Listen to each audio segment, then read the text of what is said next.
Electric tooth brush രണ്ട് തരം വരുന്നുണ്ട്. ഓക്കെ. ഒരെണ്ണം ഇതേപോലത്തെ ബ്രഷാണ്. അതിലൊരു സോണിക് ബ്രഷ് എന്ന് പറയും. അതായത് ചെറിയ സ്പീഡിൽ ഇങ്ങനെ വൈബ്രേറ്റ് ചെയ്യും. ഓക്കെ.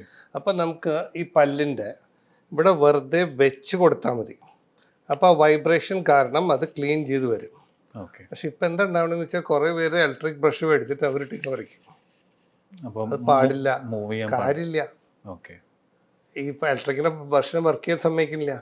നമ്മളിത് വെറുതെ ഇവിടെ വെച്ച് കൊടുത്താൽ ആ സോണിക് മൂവ്മെൻറ്റ് കാരണം ആ ടിഷ്യൂസ് മുഴുവനും പുറത്തേക്ക്, അവിടെയുള്ള പാർട്ടിക്കിൾസ് മുഴുവൻ പുറത്തേക്ക് വരും. ഓക്കെ.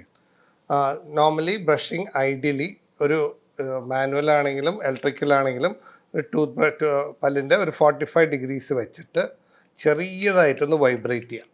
ഓക്കെ. അത് കഴിഞ്ഞിട്ട് away from the gums, basic rule away from the gums, കണ്ട താഴോട്ട്.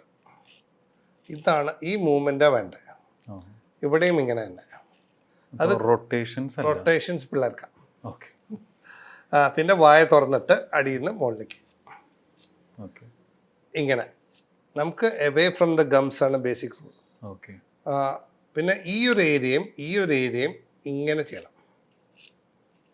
ഇങ്ങനെ ചെയ്യുമ്പോൾ നമ്മുടെ ബ്രഷ് ചെയ്യണ മിററിന് കുറച്ച് അഴുക്കുണ്ട്, ഈ വെള്ളം തെറിച്ച് വരും. അപ്പോൾ സക്സസ്ഫുൾ ബ്രഷിങ് ചെയ്യുന്നതിൻ്റെ അർത്ഥം. അതേപോലെ തന്നെ മുകളിലും ഇങ്ങനെ നമ്മൾ വലിക്കുക. അപ്പം നമുക്ക് ബേസിക്കലി ഈ ഗംസിൻ്റെ ഇടയിൽ ഉണ്ടാവുന്ന ഡർബിസിനെ മുഴുവനും എടുത്ത് കളയലാണ് intention. Okay. If you brushing every day. Right.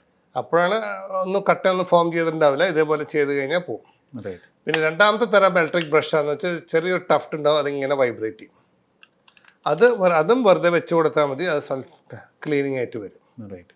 അപ്പോൾ പിള്ളേരിൽ എന്താ ചെയ്യേണ്ടതെന്ന് വെച്ചാൽ, പിള്ളേരിൽ ബ്രഷിങ് ചെയ്യുമ്പോൾ നമ്മൾ അവരോട് കുറച്ച് ഡിഫിക്കൽട്ടാണ് അവർ ചെയ്യാനായിട്ട്. അപ്പോൾ അവർക്ക് നമുക്ക് ചെറുതായിട്ട് ഇങ്ങനെ റൊട്ടേറ്റ് ചെയ്യാം. പിള്ളേരിൽ ഗം ഡിസീസ് കുറവാണ്, അഡൽട്സിന് ഗം ഡിസീസ് കൂടുതലാണ്.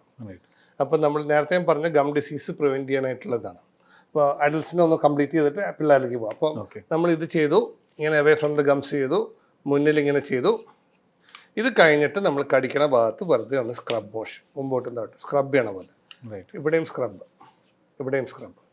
അപ്പോൾ ചെയ്യേണ്ട basically away from the gums, ഇവിടെയൊക്കെ away from the gums with small motion. ചെറിയൊരു കറക്കം